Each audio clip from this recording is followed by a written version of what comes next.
Hola, ¿qué tal? Vamos a hablar de la vida extraterrestre, porque está aquí en el eje cafetero precisamente prácticamente la única persona que durante más de 50 años tal vez se ha mencionado, se ha dicho que ha tenido contacto con la vida extraterrestre. Él es Sisto Paz Welch, del Perú, ¿no? ¿Qué tal, Sisto? Pues muy bien, me siento muy contento de estar aquí con ustedes. Realmente toda esta zona de Armenia es preciosa. Hace años que tuve la oportunidad de estar aquí y veo un desarrollo pero espectacular. Realmente estoy fascinado con la ciudad. Usted viene aquí a Armenia, a Salento, a Pereira, a hablar de los extraterrestres. Sí, porque coincide que en este momento ha habido una gran liberación de información del Senado norteamericano con respecto al tema OVNI. Ustedes saben que a partir del año 2022 ha habido una serie de audiencias públicas ante la Subcomisión de Inteligencia del Senado de los Estados Unidos y han ido desfilando algunos de los militares más importantes y de más alta graduación, dando testimonios espectaculares. Ya no solamente son informes escritos, o sea, el testimonio oral de todos estos militares, y que han llegado a la conclusión de esta comisión del Senado de que los ovnis sí existen, que no son de la Tierra, que no vienen con malas intenciones y que son una tecnología que mucho supera lo que el ser humano ha desarrollado. Ahora, ¿cómo se llegó a estas audiencias públicas? Fue a raíz de que en el año 2019 se robaron sí, documentos, filtraron documentos del Pentágono y los hicieron llegar al National Geographic, que es una revista científica que jamás toca el tema de los ovnis. O sea, toca temas geográficos, étnicos, naturaleza, antropología, y ya, pero jamás pues se está tocando el tema de los ovnis. Y sin embargo, en su número de marzo del año 2019, el National Geographic publicó "We are not alone", nosotros no estamos solos. Y todos los reportes y los documentos ahí con las declaraciones de los más altos mandos militares. Al mes y medio, el mismo paquete de información se le entregó al Washington Post y lo publicaron así en primera plana, ¿no? Los ovnis existen, ya no se puede negar el hecho. Entonces eso precipitó a que empezaran las audiencias públicas. Y a eso viene a hablar usted aquí. Claro, pero aparte de eso, porque en este momento y a partir de lo que ha sido el 8 de mayo, el propio presidente Donald Trump ordenó que se liberen paquetes de información sobre el tema OVNI. Y ha habido liberación de información el 8 de mayo, el 22 de mayo, el 12 de junio, ya, o sea, después, ahorita mismo, nomás ahora en el mes de julio, también se ha dado a conocer el cuarto paquete de información, donde están documentos tanto de la NASA, del Pentágono, del FBI. Usted está hablando de hace 5, 6, 7, 8, 9 años donde han liberado esa información, pero usted viene diciendo desde 1974 que usted ha tenido contacto con hombres por fuera de la Tierra, extraterrestres, con seres, no hombres y no seres. Así es. Y otra cosa, de nada serviría haber tenido una experiencia de contacto si no lo puedes demostrar. Sí. Entonces he tenido la oportunidad de convocar, no solo yo, sino el grupo del que yo formo parte, pues hasta en 11 ocasiones a periodistas a encuentros programados con anticipación. Los periodistas han sido testigos imparciales y objetivos de la realidad de estos contactos. El primer periodista que nos acompañó en estos encuentros fue Juan José Benítez, mundialmente conocido autor de series de libros como El Caballo de Troya y muchos más. JJ Benítez. Así es. Juan José Benítez, cuando solamente un corresponsal más de prensa, la agencia EFE, fue enviado al Perú a cubrir la insólita noticia de un grupo de jóvenes que afirmamos tener contacto extraterrestre. Él vino, nos acompañó al desierto y vio aparecer los ovnis tal como los mensajes lo decían, y fue tal la impresión que él se llevó que regresó a España, testificó a través de Televisión Española y publicó su primer libro, OVNIs SOS a la Humanidad, de editorial Place Janés. Al año siguiente, Benítez regresa al Perú, acompañado de otro periodista, Fernando Mujica. Nos acompaña un nuevo encuentro programado, nuevamente aparecen los ovnis y de ahí surge el segundo libro de Benítez, 100.000 kilómetros tras los ovnis. ¿Cómo son los encuentros programados? Como nosotros somos un grupo que hacemos meditación, a través de la meditación recibimos lo que se llama la psicografía, que es la escritura automática, la necesidad compulsiva de poner por escrito lo que estás captando en tu mente. Ahora, ¿qué diferencia hay entre ese tipo de psicografía y lo que es la comunicación espírita, por ejemplo? Cuando personas invocan a personas desencarnadas, muertos, ya, y supuestamente canalizan un mensaje. Porque en la psicografía en este caso el espiritismo, la persona no es consciente de lo que está recibiendo. O sea, en un estado de trance hay como una especie de desplazamiento de su voluntad, de su conciencia, y una conciencia exterior es la que actúa a través de la persona, supuestamente en el caso del espiritismo. En el caso de la comunicación telepática psicográfica con extraterrestres, tú recibes la onda mental y tu cerebro automáticamente codifica e interpreta, y tú captas como que te están hablando. O sea, no es que alguien te posesiona, se mete dentro de ti, cambias la voz, no, como en el espiritismo, pues, no, nada. Nada que ver, son dos cosas diferentes. Aquí tú escuchas como que te están hablando y tú lo transcribes para guardar testimonio de lo que estás recibiendo, porque la memoria es muy frágil. ¿Cuál fue el día exacto del primer encuentro suyo con seres de otro planeta? Bueno, el 22 de enero del año 74, a raíz de una conferencia a la que asistí acompañando a mi padre, que la dio un médico del Hospital de Policía de Lima, miembro de la Sociedad Teosófica, alto grado de la masonería, este médico disertó en una conferencia comentando noticias, salía en el periódico, que hablaba del sonido del espacio, de que se había descubierto que el espacio no era un silencio sepulcral como se creía, sino que era mucho ruido, mucha bulla, que esos mensajes, esos sonidos podían ser mensajes de civilizaciones avanzadas. Entonces mi padre organiza esa conferencia, la dio este médico, como digo, era miembro de la Sociedad Teosófica, alto grado de la masonería. Escuché la conferencia, me pareció interesantísimo. Él había estudiado parapsicología científica en la Universidad de Sorbona de París, que tiene cátedra de parapsicología científica en la Sorbona de París, igual que en la Universidad de Moscú. Entonces quedé fascinado con lo que dijo el médico. Y como yo un año antes venía practicando Hatha Yoga y Mantra Yoga Meditación como una escuela de yoga, se me ocurrió con mi madre y mi hermana poner en práctica lo aprendido, esas técnicas de respiración, relajación, concentración, meditación, para intentar canalizar un mensaje. Fue realmente como un juego. Nunca pensé que fuéramos a tener un resultado positivo. Y al cabo de unos minutos, unos 15 minutos de estar meditando, en mi mente me vino la imagen de unos ojos marcadamente oblicuos que me miraban, como si fuera un patrón de sintonía que te decía que el contacto estaba a las puertas. Entonces agarré el lápiz y el papel, relajé la mano, y al principio fueron trazos desordenados y luego comencé a escribir a gran velocidad. Cuando leí lo que había escrito, el supuesto mensaje psicográfico de escritura automática o telepatía instrumentalizada decía: sala de hogar buena para hacer la comunicación. Me llamo Oxal, soy de Morlen, ustedes le llaman Ganímedes, una de las nueve de Júpiter, podemos tener contacto con ustedes, pronto nos verán. Yo leí eso y me reí, naturalmente pensando, qué tontería, ¿no? Esto es el ambiente familiar, lo que escuché en la conferencia, no puede ser real.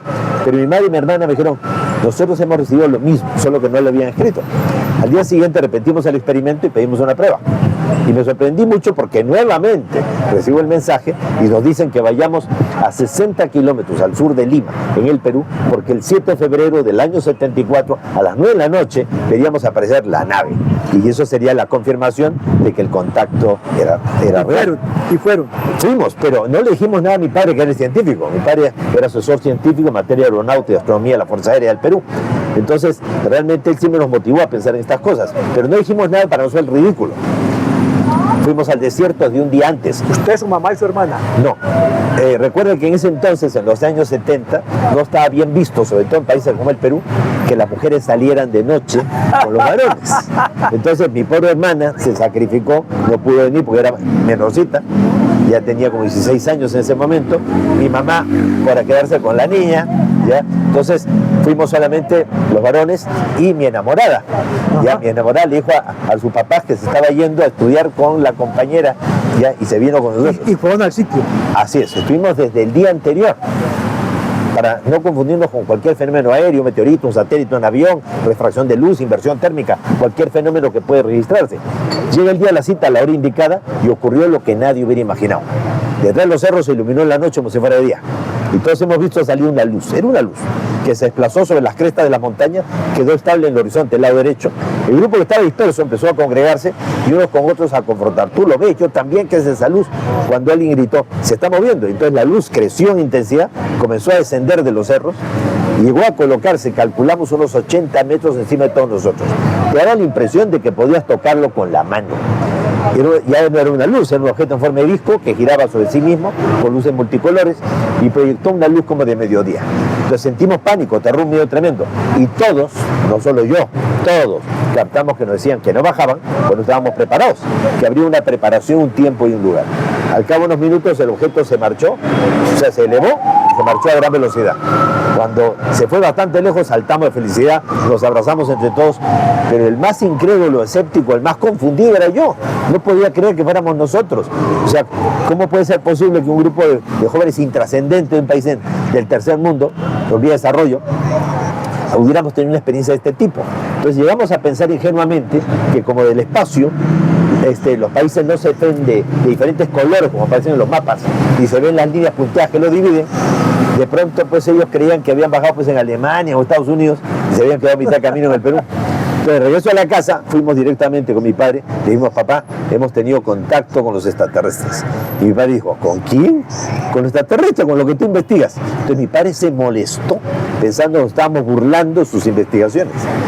Y durante toda la semana estuvimos tratando de convencerlo de que era cierto, que era real. Y hasta lo invitamos a que nos acompañara. Entonces él y un grupo de militares fueron con nosotros. Ellos fueron llevando telescopios, prismáticos para hacer una observación astronómica, porque estaban convencidos que no iban a ver nada. Y de pronto detrás de los cerros salió un objeto en forma de torpedo, en forma de cilindro, porque recordemos que hay más de 167 formas diferentes de objetos. Objetos en forma de disco, en forma de esfera, en forma de cilindro, hay naves en forma de boomerang, naves piramidales, naves romboidales, hasta naves rectangulares totalmente antiaerodinámicas, que hacen recordar los mitos persas, árabes e hindúes que hablan de alfombras voladoras. Entonces, era un objeto en forma de cilindro, en forma de torpedo. Y mi padre dijo: no puede ser posible, era cierto, ¿ya? Y mi papá después nos dijo: qué injusto, tantos años investigando el tema OVNI y al final estos seres vienen a tener contacto con mis hijos y no conmigo. Qué injusto, no puede ser. ¿Para qué el contacto? Es decir, esos seres de Ganímedes, porque usted dice que es de ese satélite. De una de las lunas de Júpiter, donde no hay vida natural, sino es vida artificial controlada por la tecnología de ellos. Es más, ellos nos dijeron que allí en Ganímedes hay océanos tan grandes como el de la Tierra. Y eso está publicado en el primer libro que yo escribí cuando tenía solo 18 años de edad, ¿ya? Entonces, decir en el año 74 de que habían océanos tan grandes como la Tierra en la luna de Júpiter, una de las muchísimas lunas que tiene Júpiter, es ridículo, pues. O sea, verdaderamente, porque según los científicos en los años 70, el único lugar con agua en el universo era la Tierra. Porque se había hecho todo tipo de descubrimientos y todo, y no había supuestamente agua. Que no es vida natural, sino vida artificial. Así ¿Cómo así? Que ellos han adaptado un microclima y una microatmósfera solo sobre sus ciudades que mayormente se extienden en el subsuelo de las lunas. Pues en el año 2015, en 2015, el telescopio espacial Hubble detectó océanos tan grandes como la Tierra debajo del hielo de la superficie de Ganímedes. Inmediatamente todas las agencias de noticias se comunicaron conmigo: sí, usted siempre lo ha dicho en todos los medios de comunicación, ¿no? Y ahora la ciencia lo está demostrando. Sí, pues el tiempo no pasa por gusto. También estos seres nos dijeron, por ejemplo, que no habían sido los norteamericanos los primeros en llegar a la Luna, sino que habían sido los rusos. Los rusos siempre estuvieron varios pasos por delante de la carrera espacial. Ellos colocaron el primer satélite dando vueltas alrededor de la Tierra, el satélite, el Sputnik, colocaron al primer animalito dando vueltas alrededor de la Tierra, la perrita Laika, colocaron al primer astronauta orbitando alrededor de la Tierra, que no fue Yuri Gagarin, fue otro astronauta. Lo que pasa es que este astronauta hizo un vuelo espectacular y cuando rezó, se estrelló. Entonces era muy mala imagen para la Unión Soviética que su astronauta a último minuto se hubiera muerto, ¿no? Se hubiera matado. Entonces hubo que esperar a que Yuri Gagarin hiciera un vuelo perfecto, recién para informarlo. Entonces, según los extraterrestres, 3 años antes que los norteamericanos llegaran a la Luna, en el año 69, en el Águila, primero una nave robótica y luego una nave tripulada aterrizó sobre la superficie de la Luna. Y eso está publicado desde el año 74. Pues en el año 2016, la BBC de Londres dijo haber tenido acceso a documentos oficiales de la ex KGB que demuestran que los rusos aterrizaron en la Luna, primero con una nave robótica en el año 66 y al poco tiempo con una nave tripulada. Pero les fue tan mal que prefirieron no informarlo. Una pregunta que se le ocurre a todo el mundo y seguramente le está ocurriendo a la gente es: ¿cuál es el mensaje? ¿Para qué quieren comunicarse con nosotros? Bueno, primeramente, según ellos, nosotros somos siembra de vida extraterrestre, somos semillas estelares. O sea, no es que ellos se parezcan a nosotros nos parecemos a ellos. ¿Por qué? Porque simplemente nos han sembrado aquí. Y cuando tú eres niño, tus padres entran a tu habitación, se sientan al lado de la cama, te leen tu cuento, te explican las cosas de acuerdo a tu mentalidad, te visten de acuerdo a la edad, te alimentan de acuerdo a la edad. Pero cuando tú llegas a la adolescencia, cierra la puerta de tu habitación, pues un cartelito dice prohibido el ingreso, especialmente de papás, ¿ya? Y pobre de ellos que te digan cómo te vas a vestir o qué vas a alimentarte, ¿no? Entonces, ellos consideran que estamos actualmente en una adolescencia precoz. Y en el pasado ha habido mucha interacción de ellos con nosotros. Por eso tú te encuentras aquí en San Agustín, ya monumentos al pájaro de fuego, ya, o al hombre pájaro. ¿Por qué? Porque como solamente vuelan los pajaritos y estos seres venían del cielo, pues se relaciona con los hombres pájaros, ¿no? Y en todos los muiscas, o sea, todos los chipchas, en Tumaco, en todo te encuentras piezas de cerámica, ya, con seres con alas. ¿Ya? Dicen que las pirámides, por ejemplo, que se encuentran en México y muchos de los elementos de la cultura maya y azteca provienen de insinuaciones extraterrestres. Bueno, he tenido la oportunidad de viajar por 64 países. A México debo haber ido unas 35 o 40 veces a lo largo de todos estos años. He estado pues en la pirámide justamente de las inscripciones, o sea, donde está pues la tumba del señor Pacal. La tumba del señor Pacal es una losa de piedra de 5 toneladas de peso, ya con podríamos decir, un altorrelieve, ¿no? En donde se ve claramente un personaje que no solamente, no sería que está subiendo la ceiba sagrada, ya enfrentando al monstruo en la Tierra. La posición del personaje es la típicamente un astronauta, un cosmonauta. Ya grandes investigadores como Erich von Däniken, ¿no? En la década de los años 70, el experto en todo lo que era la astroarqueología y todo, pues denunció este tipo de cosas, que hay evidencias arqueológicas que demuestran que estos seres nos han acompañado desde siempre, que han estado interactuando con nosotros a lo largo de todas las culturas. Es decir, eso demuestra que somos semillas de ellos. Claro, porque que ellos empezaron antes que nosotros, que no son mejores que nosotros, simplemente están en diferentes momentos de evolución. ¿Y cuál sería el mensaje de fondo? Que si ellos lograron sobrevivir y pasar etapas de crisis de crecimiento, como la que nosotros estamos viviendo en la actualidad, no tenemos por qué pensar que nos vayamos a destruir. Si ellos lo lograron, ¿por qué nosotros no? Lo que hay que empezar es a creer en lo bueno que hay en el ser humano, que hay más bien que mal en el mundo. El problema es que el mal está mejor publicitado. Sí. Ahora, ellos no van a venir a solucionarnos los problemas. Ellos no van a hacer por nosotros lo que nosotros tenemos que hacer por nosotros mismos. Nosotros tenemos que demostrar que merecemos sobrevivir, que podemos vivir como hermanos. Y yo creo que la humanidad avanza en esa dirección. Solamente que hay mucha corrupción, hay muchos problemas. O sea, la clase política a nivel mundial, no todo, pero la mayor parte, pues realmente han demostrado muy poca moral y ética. Entonces, en la medida en que esas cosas vayan cambiando, y están cambiando, ya, el mundo va a ser diferente y el contacto definitivo se va a dar. Uno podría decir que la diferencia entre la ficción y la ciencia para establecer realmente la existencia de seres extraterrestres cada vez es menor. Neil Grisham Tyson, este científico morenito, él con bigotes, que aparece en el programa de ahí de televisión que antes lo hacía Carl Sagan, ¿no? Que es Cosmos. Él siempre decía, si existen, ¿por qué no se han comunicado con nosotros? Si existen, ¿por qué no hay evidencias? Si existen, ¿por qué ya no ha habido el contacto con ellos? ¿Ya? Y resulta ser que ahora que el presidente Donald Trump empezó a liberar todos estos archivos secretos y la información está saliendo a la luz, incluso hasta diálogos de los astronautas del Apolo 11 hasta el Apolo 17, donde dicen, ahí están, en el fondo del cráter, igual que ayer, llegaron antes que nosotros y todo. Pues este mismo científico ha dicho, ya, me retracto de todo lo anterior. O sea, reconozco que me tenían ignorante de toda esta información oficial. Y es muy difícil para un científico armar un rompecabezas de 1000 piezas cuando solamente te ponen 10 en la caja. Cualquier persona puede tener contacto con un extraterrestre. Cualquier persona puede tener contacto, yo soy cualquier persona, las personas que me han acompañado. O sea, yo no solamente he tenido la oportunidad de recibir estos mensajes, ver la nave, hemos visto bajar la nave, hemos visto bajar los tripulantes y hemos podido llevar a periodistas que también no solamente han visto los ovnis, sino el ovni ha proyectado una especie de domo luminoso y los periodistas me han preguntado, Sisto, ¿podemos atravesar ese domo de luz? Adelante. Y Ángeles Macua de Telemadrid y Radio Nacional de España, su camarógrafo Ángel Valcárcel, su sonidista, Los 3 han entrado dentro del domo de luz y cuando han salido nos han dicho, eran unos seres muy altos. Y estoy hablando de periodistas muy conocidos en España, eso, muy importantes. Voy a preguntar, ¿cómo son esos seres? Ahora, hay alrededor de 60 razas diferentes de seres que están visitando la Tierra. Seres de aspecto antropomorfos, humanoides, reitero, no es que ellos se parezcan a nosotros parecemos a ellos. Hay seres de 4 metros de altura y hasta de 10 centímetros, con pelo, sin pelo, rojos, blancos, negros, amarillos, verdes, de todos los colores que nos vamos a imaginar. Y también hay seres de aspecto zoomorfo.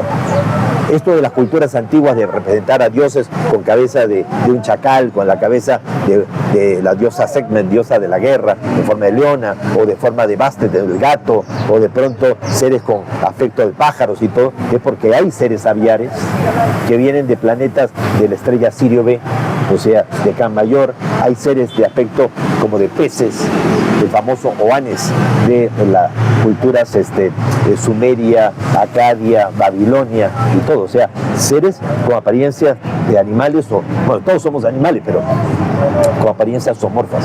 Ahora le pregunté si es posible que cualquier persona tenga contactos con ellos. ¿Cómo? Pues precisamente una de las formas más sencillas es la comunicación telepática psicográfica a través de la meditación. A nosotros nos sirvió mucho. Los encuentros cercanos del primer tipo es cuando tú ves algo extraño en el cielo que no sabes qué es, algo que desafía la ley de la física conocida por nosotros, un objeto que se mueve de formas extrañas y todo. Del segundo tipo, tú estás yendo caminando por la calle y de pronto algo te detiene, te giras y ves el objeto que interactúa con el testigo, que se mueve derecha, izquierda, arriba, abajo, dándote la impresión que sabe que lo estás viendo y que cree que lo veas. O estás en tu casa y sientes la necesidad de acercarte al balcón, mirar por la ventana, subir al tejado y de pronto ves aparecer el objeto. Algo te motivó a mirar. ¿Y para qué hacen eso? Eso demuestra que ya hubo contacto. Segundo tipo. Del tercer tipo, tú estás durmiendo en tu habitación ahí, tranquilo, y de pronto la habitación se ilumina, se enciende y ves atravesar la pared una esfera luminosa que después se torna metálica, que se llama Canepla Foo Fighter, que es como un dron extraterrestre, como una cámara de televisión controlada a distancia. O de pronto estás durmiendo y te despiertas y hay un ser parado delante tuyo. Eso se llama los visitantes de dormitorio. Entonces, todos esos son encuentros cercanos del tercer tipo. También tú estás yendo por la carretera, el auto deja de funcionar y de pronto bajas del auto para revisarlo y te das cuenta que hay un ovni que ha aterrizado y ves a los tripulantes que se acercan e interactúan contigo. Tercer tipo. El cuarto tipo es cuando ellos te invitan a subir al interior de la nave. Hay quienes les llaman equivocadamente eso abducciones, secuestros. Pero abducción es cuando te llevan contra tu voluntad. Aquí te invitan, lo que pasa es que la mente humana tiene mecanismos de bloqueo que hacen que uno olvide experiencias traumáticas. Entonces tú no recuerdas que te invitaron ni siquiera que estuviste dentro de la nave. Y si no fuera porque tienes el missing time, tiempo perdido, hora de tu vida que tú no recuerdas conscientemente que fue lo que te pasó, ¿ya? No sabrías que tuviste un contacto de ese tipo. Entonces son encuentros del cuarto tipo. Ahora ellos, ¿para qué te invitaron? Pues para darte a conocer información que en algún momento de tu vida va a haber algún detonador, alguna situación que va a traer al consciente la experiencia que tuviste. Preguntar, ¿qué pretenden ellos haciéndose visibles a los seres humanos? Bueno, primeramente ir sensibilizando a la humanidad ya de que no vienen con malas intenciones, porque si vinieran con malas intenciones hace tiempo nos hubieran hecho polvo. Por último, usted del Perú. Así es. En el Perú hay mucho misterio extraterrestre. Así es. Así. ¿Será las famosas líneas de Nazca, por ejemplo? Correcto. 600 kilómetros cuadrados de líneas, pistas y figuras que pueden ser vistas desde el cielo. Si fueran figuras o líneas que lo hubieran hecho un grupo de campesinos, pues lo hacen así en 500 metros y se acabó, ¿no es cierto? Pero 600 kilómetros cuadrados de líneas, pistas y figuras, y algunas sobre montañas que han sido totalmente aplanadas, que hubieran requerido maquinaria pesada para dejar todas esas figuras. ¿Para qué? Para ser vistas del cielo. ¿Por quién es? O sea, no es coincidencia que ese encuentro suyo con los extraterrestres haya sido en el Perú. No, pero igualmente aquí en Colombia hay zonas que son también calientes para el tema ovni. Tienen ustedes el desierto de la Tatacoa, ¿no? Ahí en la zona de Neiva. Tienen ustedes, por ejemplo, el Cerro de Huayca, que son lugares que son también emblemáticos dentro de la investigación del fenómeno ovni, que son como lugares de peregrinaje para todos los investigadores del fenómeno ovni. Y aquí en Colombia hemos tenido también en el Cabo de la Vela, en La Guajira, ¿ya? Tengo videos en donde se ven los ovnis a plena luz del día, ahí en el Cabo de la Vela. Usted tiene un compañero ovni, un compañero extraterrestre con el que conversa. Se llama Oxal. Oxal. Sí. Sí. Muy buena persona. Un buen extraterrestre. ¿Cómo conoció a Oxal? Pues precisamente a través de este primer mensaje psicográfico lo firmaba él, Oxal. Y después, meses más tarde, pues cuando la nave aparece en el desierto, proyecta una de luz, forma un domo luminoso y él sale del interior del domo y me invita a ingresar dentro de él. ¿Tú vas a estar en Salento? Vamos a estar en Salento haciendo un taller donde vamos a enseñarle a la gente todas estas técnicas, prácticas, ejercicios ya para tener y mantener una experiencia de contacto y por qué no intentar una experiencia de contacto. Dicho sea paso, hace pocos días atrás me encontraba en Monte Shasta, en California. Ajá. Y fuimos 80 personas y los ovnis aparecieron a plena luz del día. Tenemos los videos. ¿El Salento cuándo es? Pues es todo el fin de semana, es viernes, sábado y domingo. Ya va a ser una experiencia maravillosa y ustedes pueden informarse de él, o sea, de este evento, aparte también la conferencia que nosotros vamos a tener allí. Sisto, muchas gracias. No, muchísimas gracias. Muy amable. Y por favor, no crean en estos temas, ni crean en nada de lo que yo les he dicho. Investiguen. Ahora, no es simple, o sea, una cosa así sencilla, haber invitado 11 veces a la prensa a lo largo de 52 años. Porque hay un adagio popular, un dicho que dice, cría fama y échate a la cama. Bastaría haberse invitado una sola vez a la prensa y no arriesgarse a que la próxima no aparezca, porque para hacer ridículo nadie está. Con nosotros ha estado también la autora Ana María Polo, la juez del programa Caso Cerrado de Miami, con sus cámaras, y está el video filmado por ellos y el programa en donde ella dice, fue innegable, todos lo vimos. Muy bien, elquindiano.com los invita a la conferencia Contacto Extraterrestre en Sueños y los visitantes de dormitorio el 6 de agosto de 2023. ¿Dónde? Perdón, ¿dónde es la conferencia? En Hotel Soratama de Pereira, en el Hotel Soratama de Pereira, pero también estarán el fin de semana en el municipio de Salento. O sea, contactos físicos, mentales, astrales, no hay límites para la experiencia del contacto extraterrestre.